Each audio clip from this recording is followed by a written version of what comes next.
My apologies for keeping you waiting. I understand there is a matter you wish to discuss. Aye. A matter of the utmost gravity. If one can suspend disbelief. Go on then. Tell him what you told us. Who you are and why you came.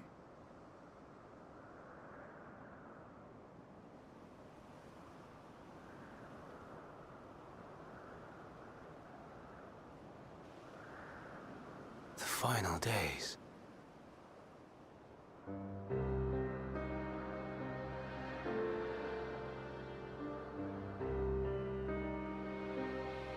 The phenomena observed during these star-encompassing calamities is likely the product of a dynamis reaction. And none is more versed in the applications of this energy than you, Hermes. I must stress that we do not believe you would desire such destruction. We come not to lodge accusations, but to beg your wisdom. And so, distressing though the exercise may be, I ask that you share with us your opinion on the matter, on the assumption that our visitor's tale is true. Even you, Vana.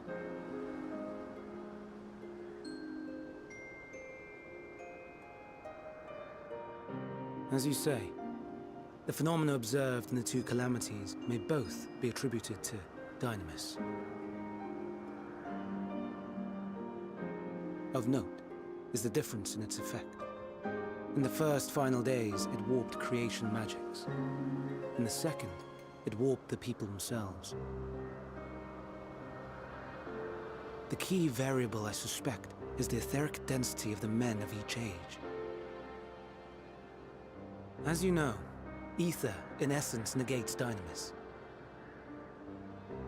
Harboring high concentrations of ether, we ancients cannot readily manipulate dynamis, nor be manipulated by it. Therefore, rather than ourselves, the calamity affected our magics. In contrast, having been sundered, the people of the future are composed of but a fraction of our ether.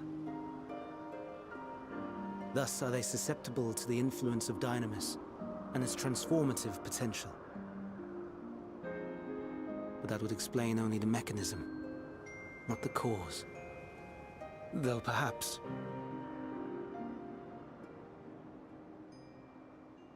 What is it? Even should it be a hypothesis, we would hear it.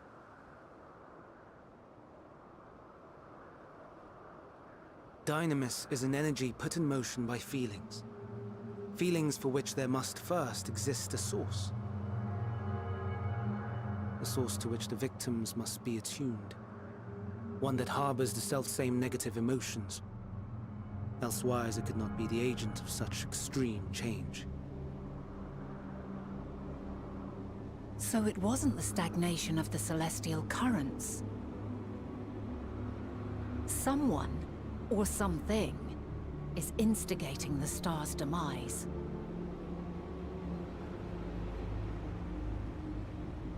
So, we've a villain on our hands after all. Any idea who or what it could be? The celestial currents comprise the outermost layer of the star's ether, encasing it like a protective sphere. According to your tale, it was where the currents were weakest that the phenomena first manifested. If the inciting factor came from without Aetheris, then its effects would first be seen in those locations.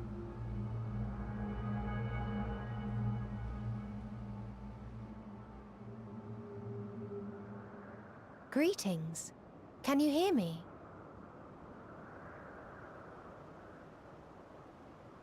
Do not be alarmed. I mean you no harm. I wish only to hear your words, share your feelings, know your thoughts. May we please be friends? Meteon. What is it? executing scheduled task, suspending individual self and connecting to shared consciousness. Connection established.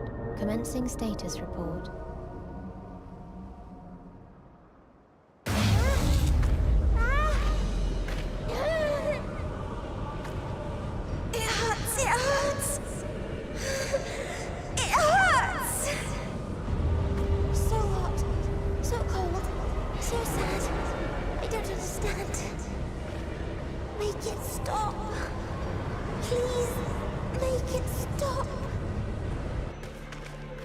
Steady, Meteon. Steady. So scared. So lonely. The pain. It's too much. Why? Why do we... They hurt. Hate. This is wrong. All wrong. She's gone? But how? She has altered her etheric density in order to blend in with her surroundings, an ability for avoiding confrontation. Most effective. Frustratingly so. I can't see her either. Not even a trace. Stay away. Please. This is wrong. My mistake. So please. Are you all right?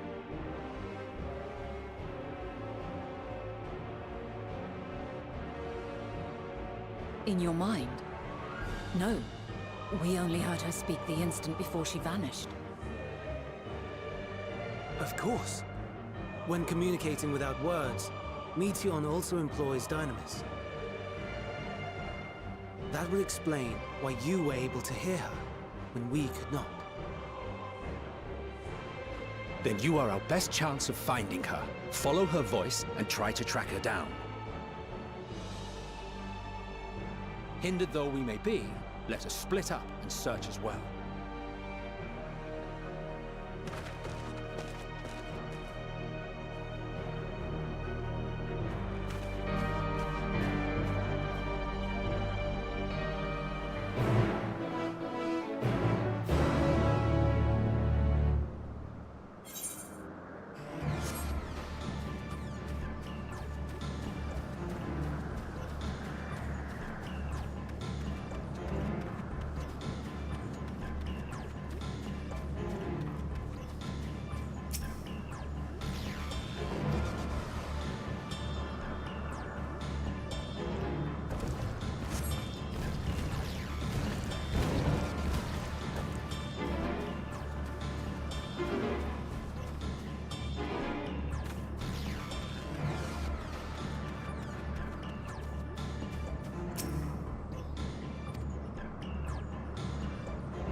Aha! Give chase. We shall herd her into the shelter.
Please, Mission.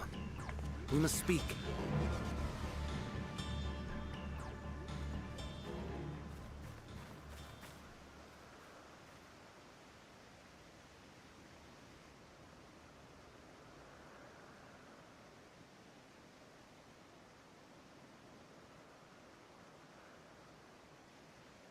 I'm sorry, Hermes.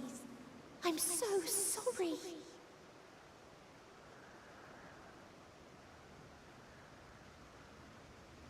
If someone can hear these words, then please.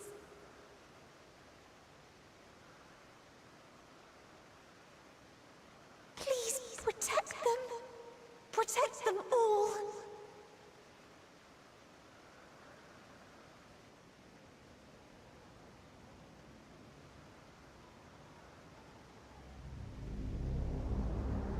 Individual self-suspended.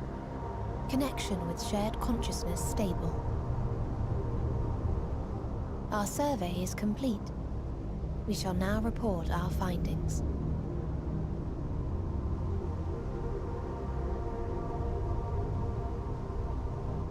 All units safely arrived at their respective destinations. Seeking answers to Hermes' question, we attempted to make contact with the intelligent denizens of each star. Results are as follows, in order of numerical code. Enna. Traces of civilization found. Structures believed to have served as domiciles. No extant life forms detected. Dio. Ruined remnants of buildings scattered across star, surface of which is encased in ice. Presence of life could not be verified. Tria. Evidence of large population centers, akin to cities recovered. No extant life forms found, only their lingering essence. Tessera. Edifices surmised to be abandoned residences found. No extant life forms detected. Deadly plague or extreme environmental degradation likely to have led to mass extinction. They are all dead. Octo. Star found in state of violent conflict. Contact successfully made with inhabitants, but deployment of weapons of mass destruction resulted in total annihilation of local population shortly thereafter. Inea. Star is a barren desert. No identifiable flora found. Bones of living beings resembling men discovered beneath sands, but determination regarding their intelligence inconclusive.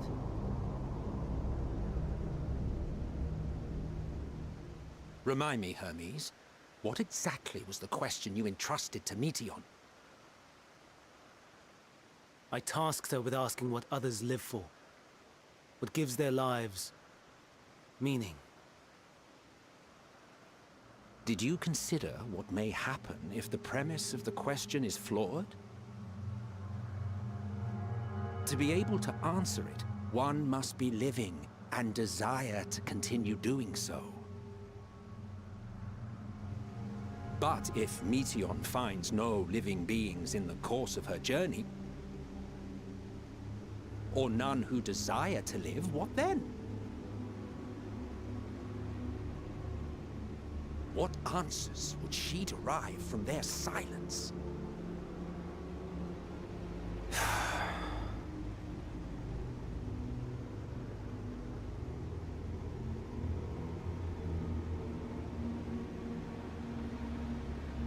Meteion, enough! Suspend your mission and return hither at once.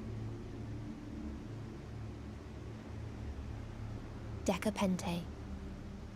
Local civilization once flourished under auspices of higher power. Said power later laid waste to civilization in fit of rage. Upon revealing this to me, entity elected to self-terminate in lieu of providing answer to question. No other intelligent life forms found.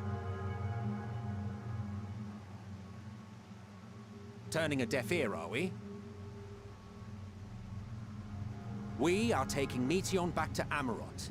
As I understand, we will need her if we are to bring back all of her sisters. Yes.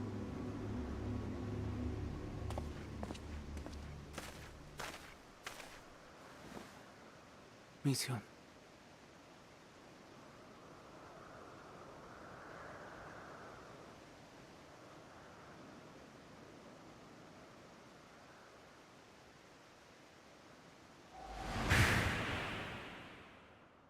It isn't right, is it?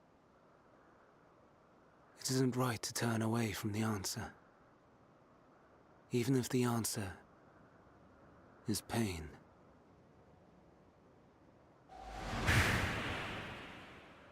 Even if we aberrations must scream ourselves hoarse to be heard.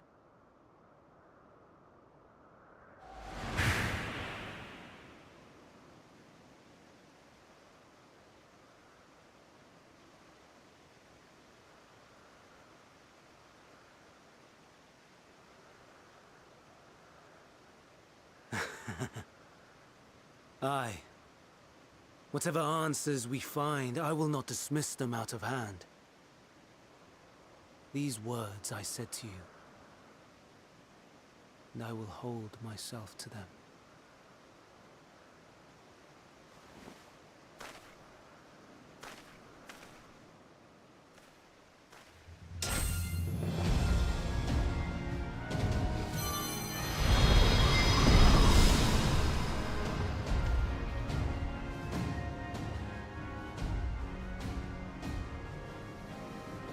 What is the meaning of this? You cannot take Meteion, not until she has finished her report. All else must wait.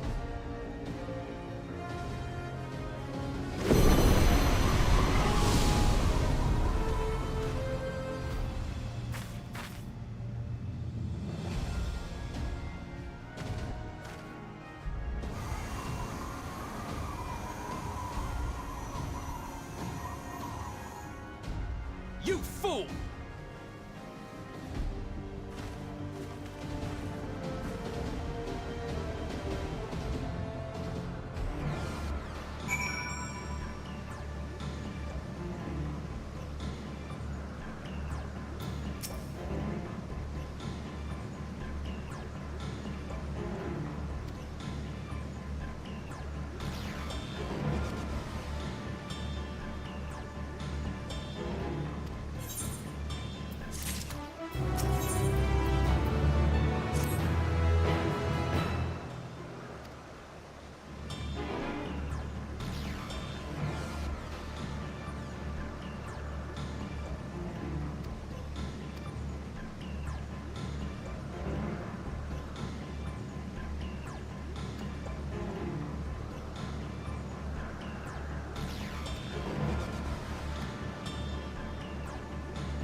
Turn back, else I might be forced to.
cannot let you take Meteion. Not yet.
I must hear their answers before they're expunged from existence.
I will have the time and tranquility I require. Lust and pain, gather to me!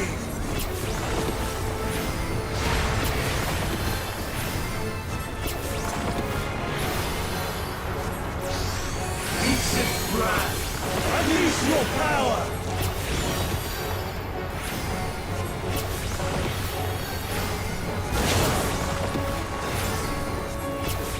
Dancing wind, pierce my foe!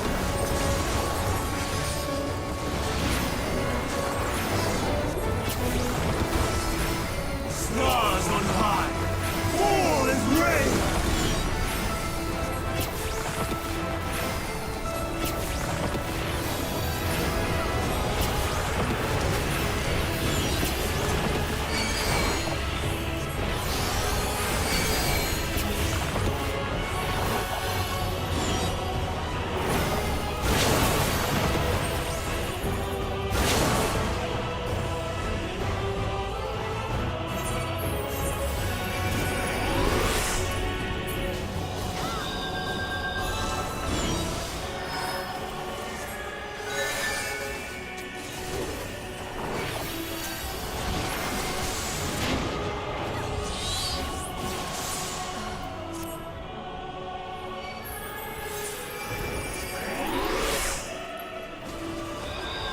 Even when transformed, I am not finished yet.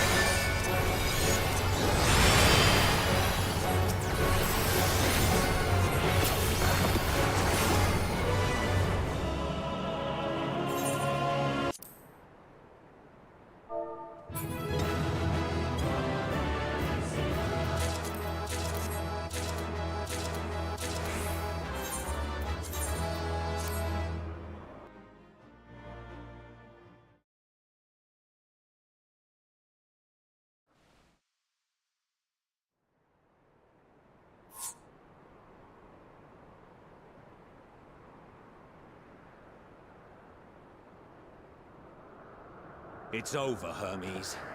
In the name of the Convocation, I hereby take Meteion into custody. And setting aside the matter of your nomination, you will come with us too. We require your knowledge to assess and resolve the situation.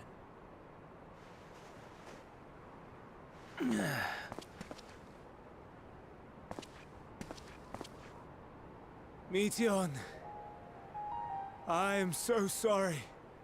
Would that I could have listened to your report in full. Reflected upon its meaning and conveyed it to others. That they might reconsider their chosen course. But I have failed. And that wish will never be realized.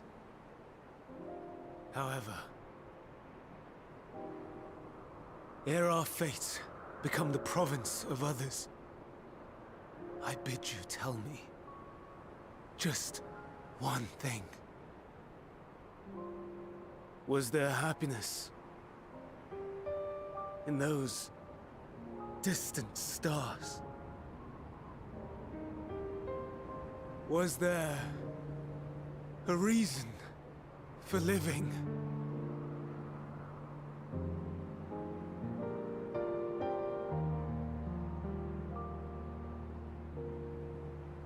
We conducted our search as per your instructions. We scoured historical records, communed with the spirits of the deceased, heard the final testaments of the dying, welcomed their shadowed hearts into our own. One race had striven to create a world bereft of animosity.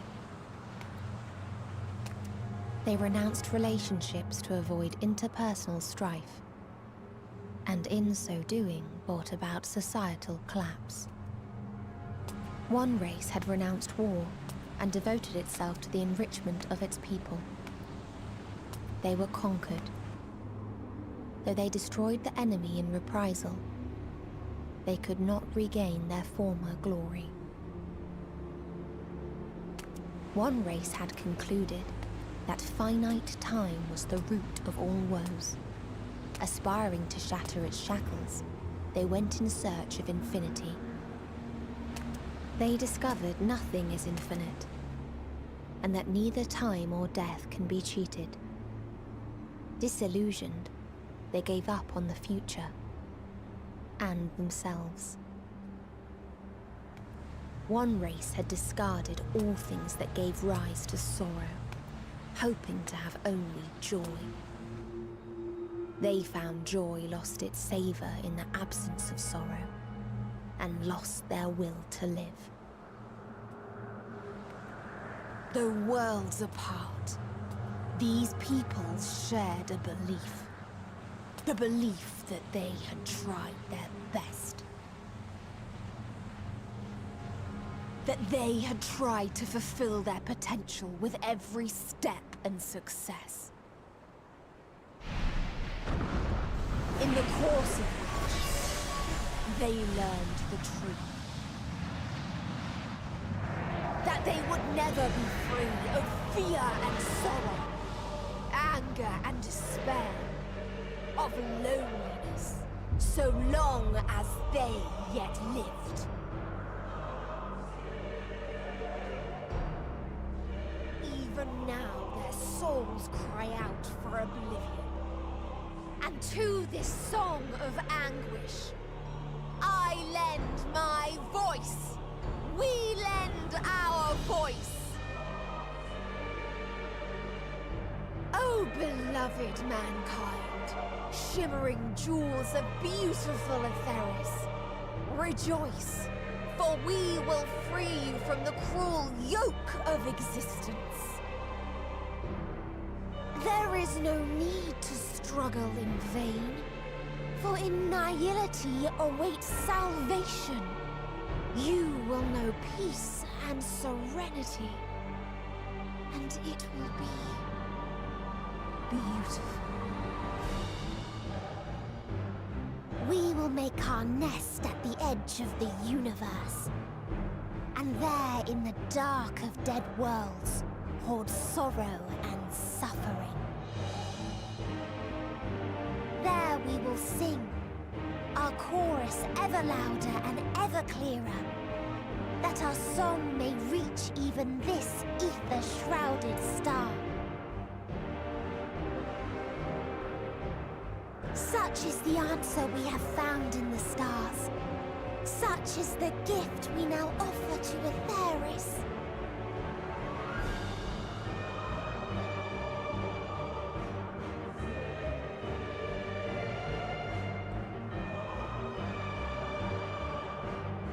Who are you to decide our fate? To decree we live or die?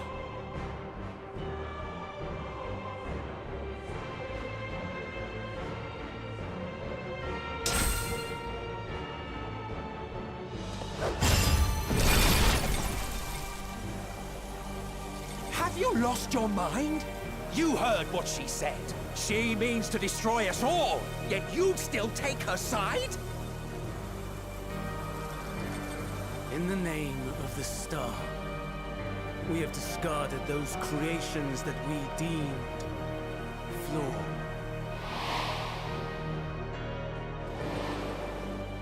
If we ourselves are flawed, it does not stand to reason that we too should be discarded. That is sophistry, and you know it! Perhaps it is. Perhaps I am wrong. Who is to say that you are right?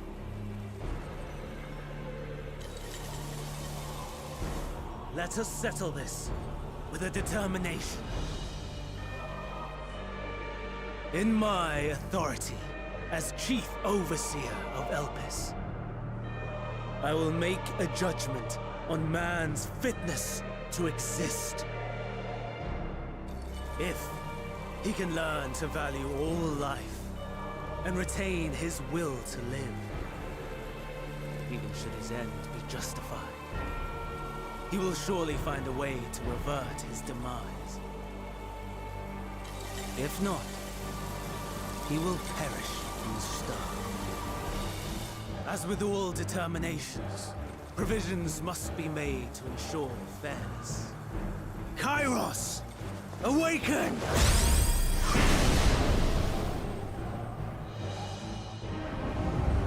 Memory reconfiguration system Kairos activated. Awaiting instruction. Command. Universal memory alteration. Target area. Catesis Hyperborea. Starting point. Arrival of Selk of the Convocation at Propylion. Endpoint. The present. Erase the memories of all events, and replace with a vague recollection of the following. I was here, preparing to demonstrate the functionality of Kairos to Selk and Hithidaeus. Meteon's shared consciousness became unstable. She and her sisters could not sustain their existence, and all dissipated with a burst.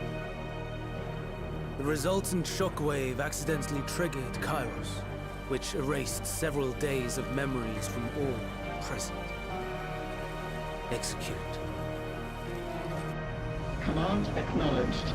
Initializing. 3 processes remaining to execution. Bravo. I dare say one would be hard-pressed to make it fairer. Everything that you told us, everything that has happened, the fact we've even met, it will all be gone.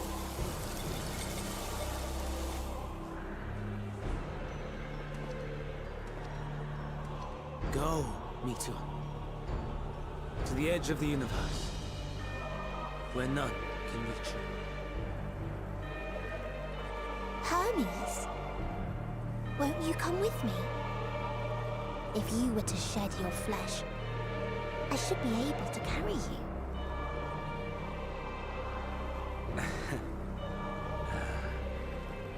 I will remain. As a man, I will oppose the oblivion you bring. Silly fool. Had you said yes, I would have granted you the gentlest end.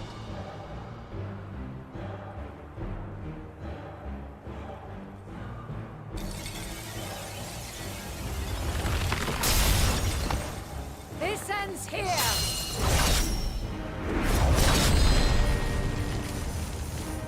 Fly, Meteor!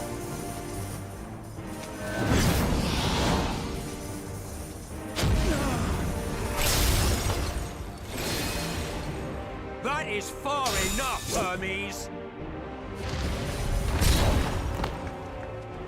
Argos, to me!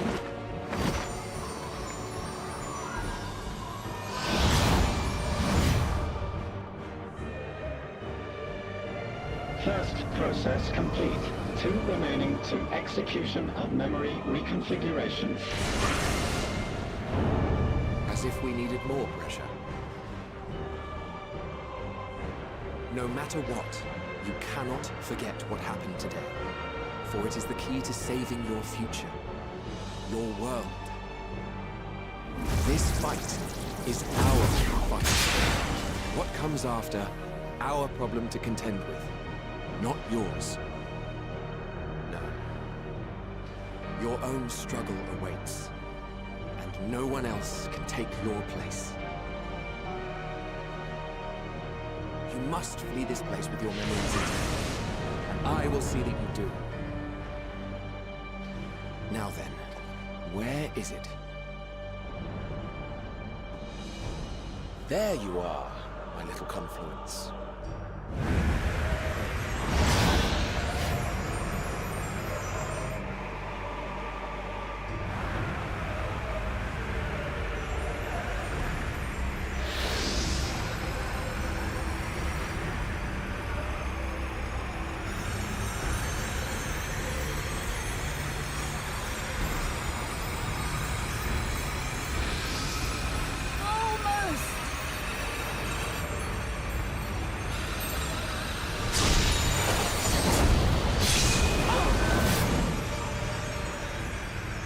Very well, then.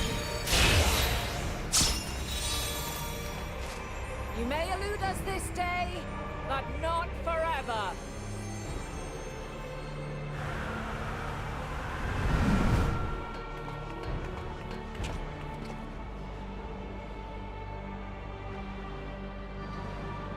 Meteon's gotten away. Second process complete. 1 remaining to execution. No time for brooding. Listen well. Beyond lies a spatial confluence that connects the interior sections of this building. I will destroy the confluence and force open a way outside. When I do, you must jump through.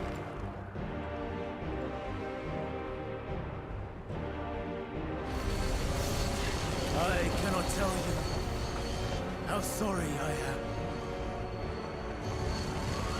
But neither can I let you escape!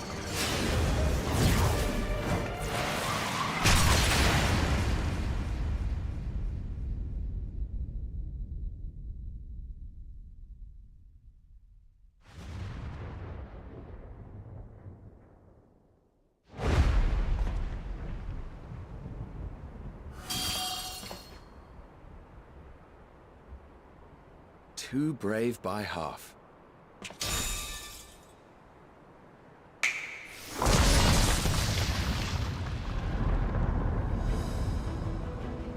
Exemplary work, as always, Selk. What? But how? I thought the confluence was... Over there? Yes. We were rather hoping we would. It was never anywhere but where it is now. The instant those two began making their way towards nothing, 'twas clear the plan was a diversion. I'm quite incapable of destroying a confluence, I must confess. A gambit brazen beyond words. Though we've grown accustomed to reckless improvision due to the antics of an incorrigible associate.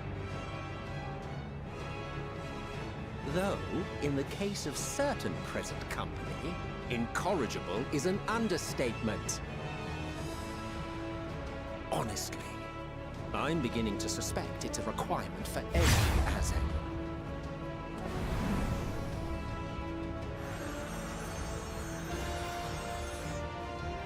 There's no time! Quickly! Even now, I do not believe your tale. I would not suffer us to walk such a wretched path. Still, if it must be said, do not squander it. The legacy I leave you.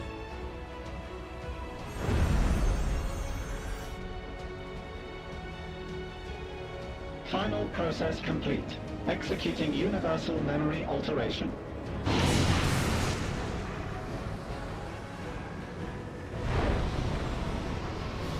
Go, Argos!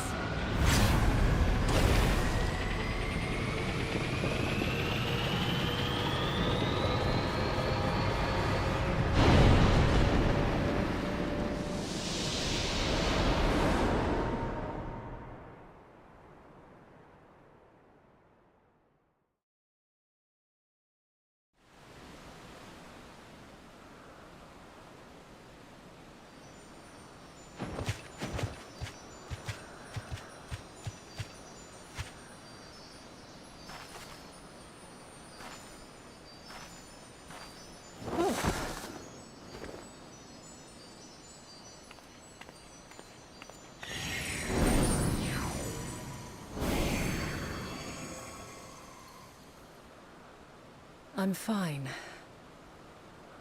Just a little tired.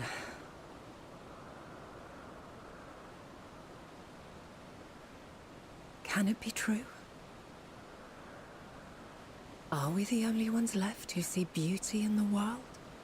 In life? Are the stars above no more than husks of fallen civilizations?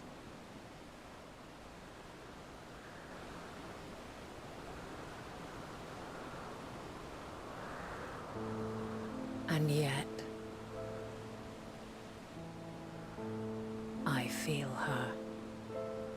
Though she is unimaginably distant, I feel Meteion's presence, and the place where to we must go. Ere she made good her escape, I placed an enchantment upon her, one which allows us to follow her trail. She has already left the outermost bounds of Aetheris, and continues on her way. Given the vastness of the universe, it will still be no easy feat to track her down. But thanks to Emmet Selk and his Ladeus, all is not lost. We remember. So long as we remember, our fates remain ours to shape.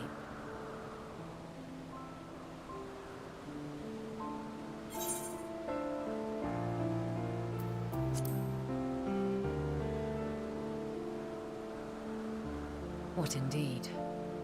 Let us begin by ascertaining the situation at Catesis Hyperborea, where the others should still be.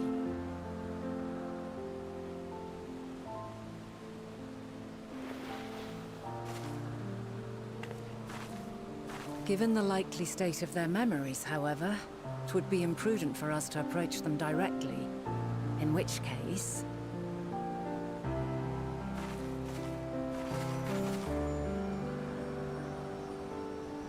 I'm sorry, my friend. I've asked much of you this day. But may I trouble you one last time?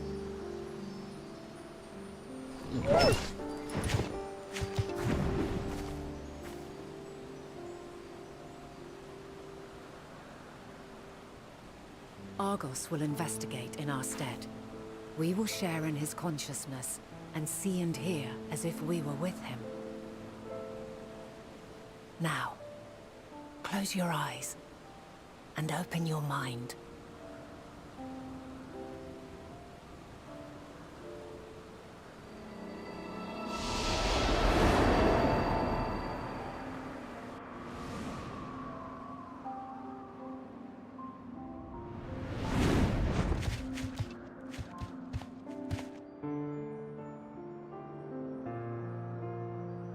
Thank goodness you are unharmed.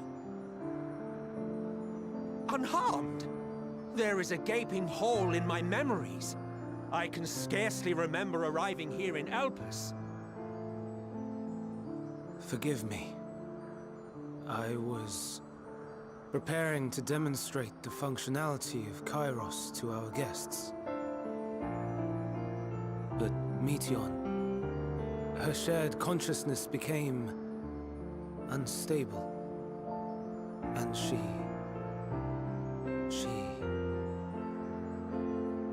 So, that's what prompted the state of alert. And when you went to investigate, you were caught in Kairos's accidental operation. So it would seem. It's all a blur to me. Such an unfortunate accident. Oh, and what of Venar and your other companion? You went inside together, as I recall. We did?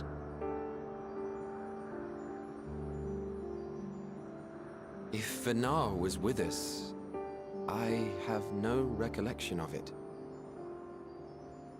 But that there is her familiar, is it not? The fellow seems happy enough, so I think it's safe to assume his mistress is well.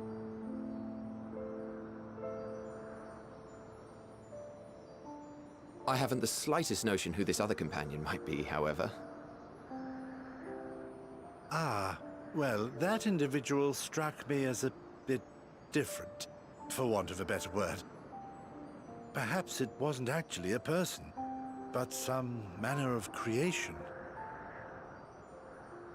Curious. I must ask Venar about it when next we meet.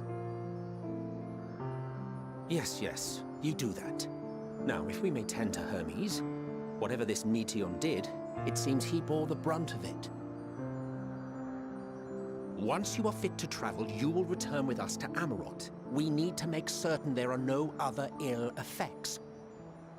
Also, I am here on business of the 14. We've already had the conversation, like as not, but since your toy wiped my memory, we'll have to have it again. Yes, of course. As you see fit. This Kairos, it manipulates memories through the emission of etheric waves, correct? There is a theory which holds that memories scoured by blasts of ether are restored when the soul is cleansed in the underworld. If true, then perhaps when our time comes to return to the star, we shall remember these few days we have lost.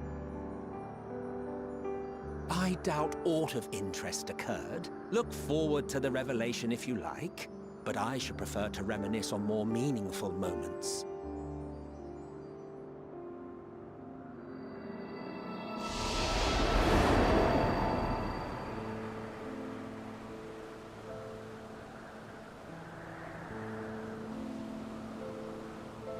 Let us rest, if only for a while. After all, you and I... Oh, we still have a long, long way to go.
So, it is within.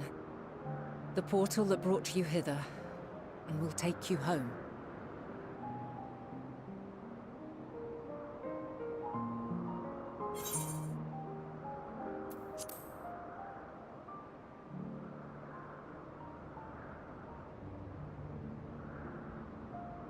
May you and yours emerge triumphant. Make use of the knowledge you have gained, that your days in Elpis and our friend's sacrifice be not in vain.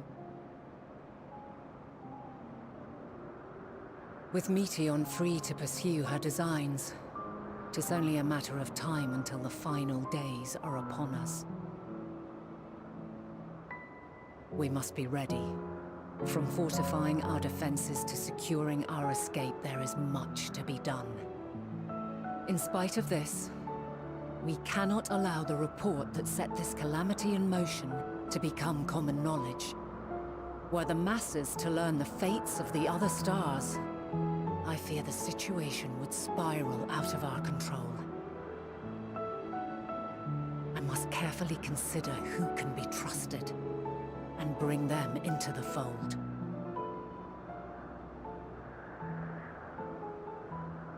Ordinarily, I wouldn't hesitate to call upon the 14.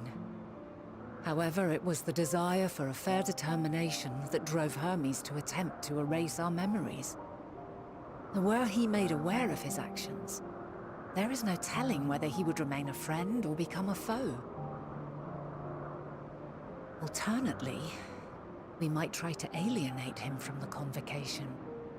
Yet in doing so, we would deprive ourselves of a brilliant mind who would be invaluable in the crises to come. Quite the dilemma. Which is why I must work independently of the Convocation. Regardless of how we proceed, if we are to permanently avert the final days, we must be equal to Hermes' challenge. We must prove that mankind is worthy to exist. And this hinges, I think, on how we confront the all-consuming despair that accompanies a senseless and seemingly inevitable end. Bewildered and divided, we would perish like the peoples of those celestial ruins. We could not hope to survive the final days, much less take the battle to Meteion at her nest. We must find a way to defeat despair, to unite and prepare as many as possible for the struggle ahead.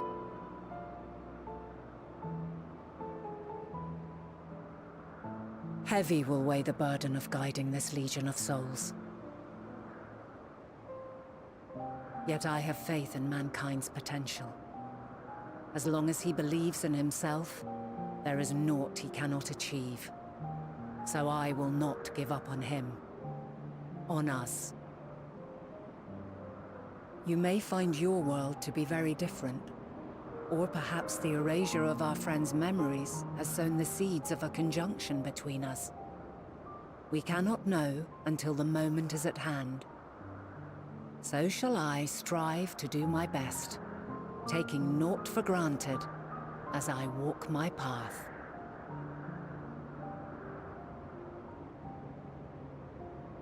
And I pray you walk with me to the end. As you move forward, so too will I, as will all, resolved to fight for the morrow. And when mankind has found the strength to stand against despair, we shall silence the song of oblivion. She who sings it will learn our journey is far from over. This I promise.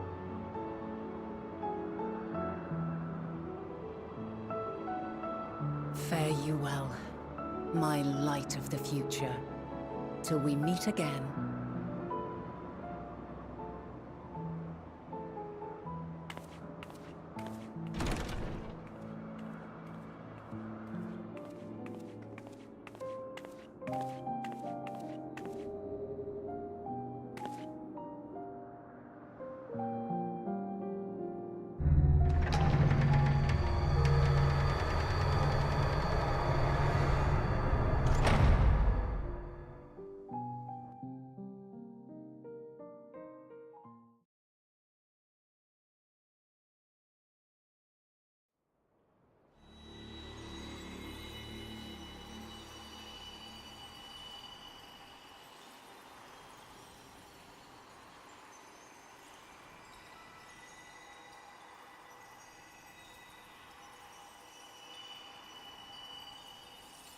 From this day forth, I shall strive to bring honor to the seat of Vandania.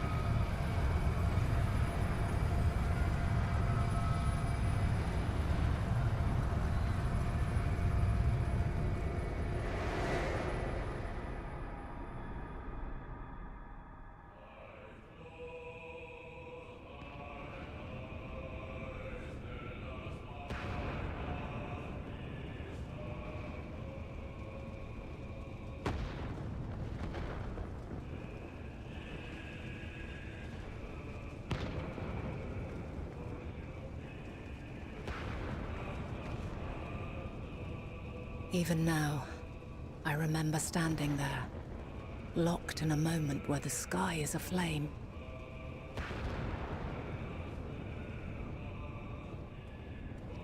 Where stars fall as tears, and screams darken the seas.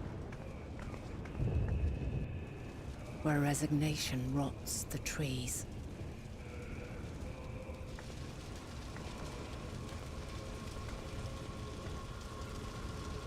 Where terror twists magics into abominations. Such is the lament of they who have gone before. The song of they who tried and failed to create a better world. The song of the end.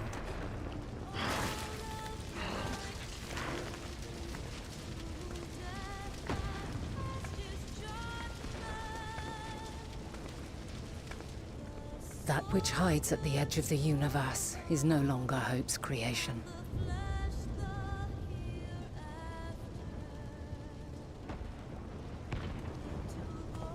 It is hopelessness incarnate.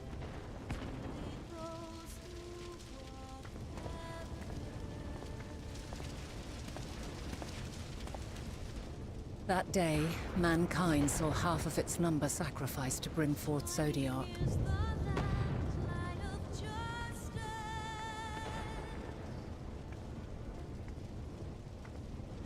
And covering the star in a shroud of ether, we forestalled the final days.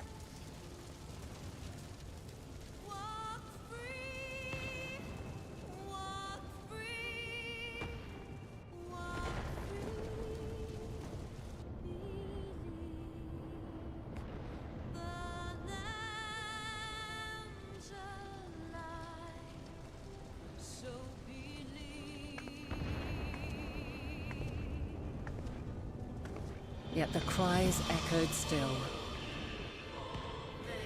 We wept for innocence lost, wailed for death inevitable.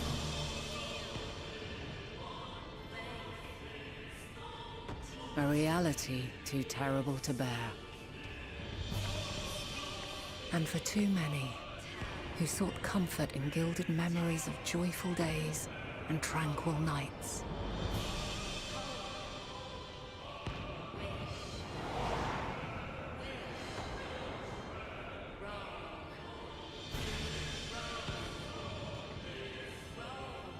This is all wrong! Why must we suffer so? It needn't be like this.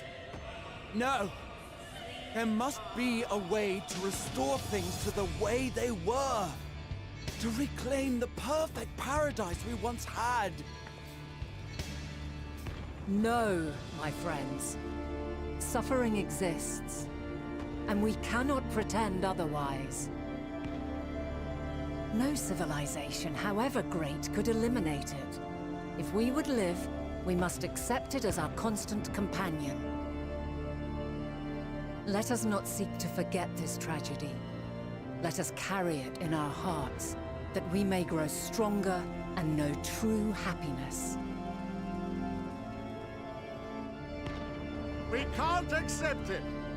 We won't accept it! It will be ours again! A world free of sorrow! No, it will not. For there has ever been sorrow. Mankind was but spared its biting sting for a time. So please, open your eyes. To try and reclaim those lives we lost by sacrificing yet more isn't wisdom. It is weakness. No paradise is without its shadows. If we cannot accept this truth and learn from our pain, then our plight shall be repeated.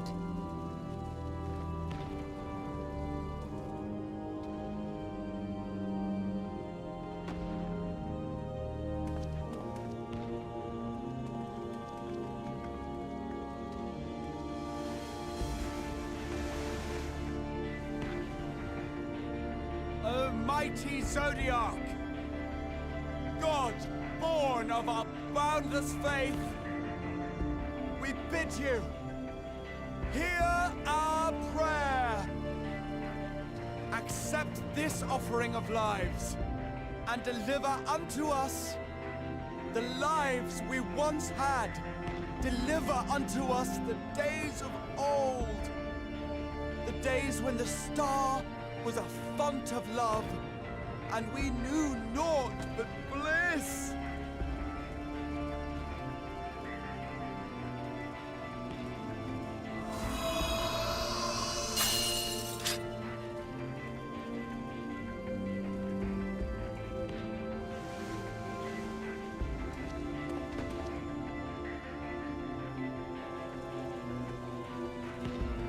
You would destroy it?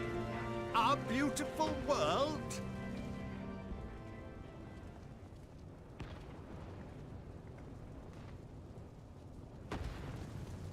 Lands that stretched on forever.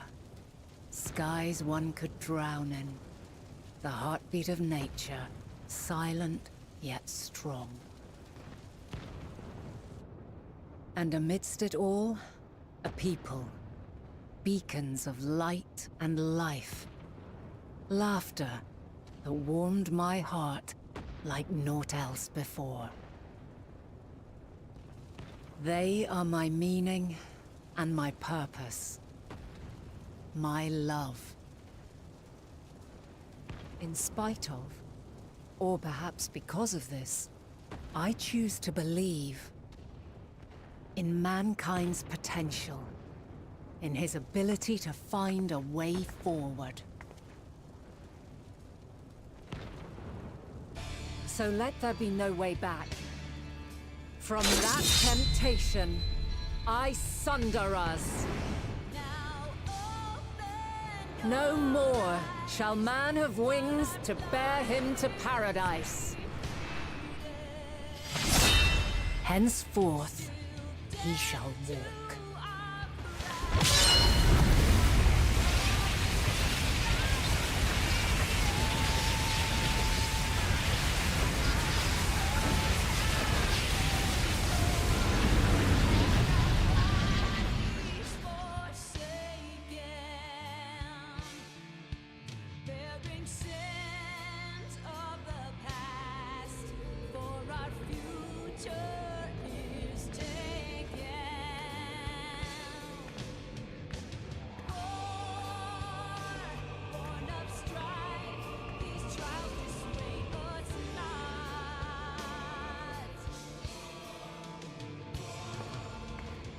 All is excruciating pain. I breathe fire and torment.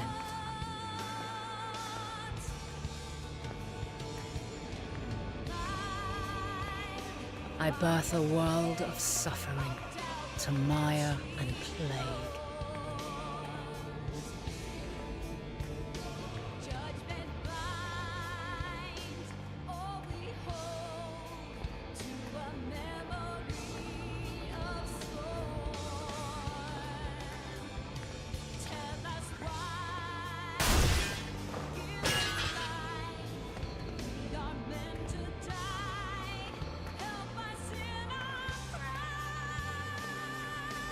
In one fleeting moment, lives come and go, ever moving towards the unknown. And in that fleeting moment, they cry for the answer to the question. Why, given life, are they meant to suffer, to die?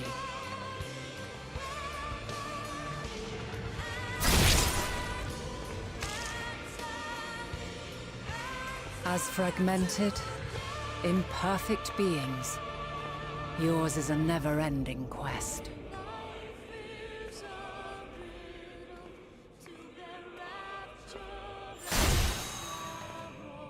A quest to find your purpose, knowing your end is assured.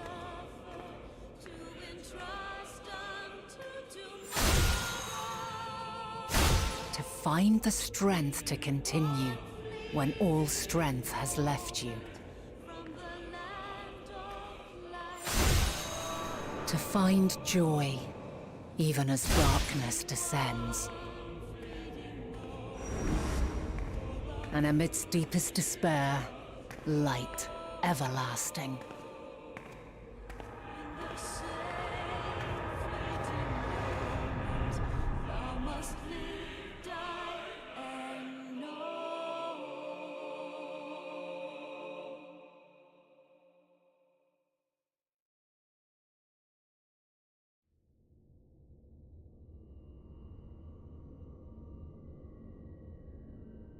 A conjunction has begun to form, an intertwining of your time and mine.